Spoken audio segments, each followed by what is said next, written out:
بسم اللہ الرحمن الرحیم، السلام علیکم ورحمۃ اللہ وبرکاتہ۔ عمر بن حارث نے ابو دربہ بن سعید سے، انہوں نے ابو سلمہ بن عبد الرحمن سے، انہوں نے حضرت ابو قتادہ رضی اللہ عنہ سے، اور انہوں نے رسول اللہ صلی اللہ علیہ وآلہ وسلم سے روایت کی کہ آپ نے فرمایا، اچھا خواب اللہ تعالیٰ کی طرف سے ہے اور برا خواب شیطان کی جانب سے ہے۔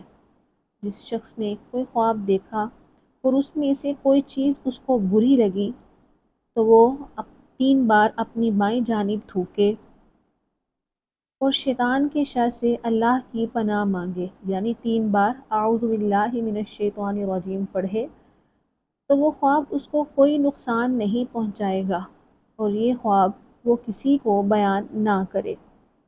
اسی طرح اگر اچھا خواب دیکھے تو خوش ہو اور صرف اس کو بتائے جو اس سے محبت کرتا ہے۔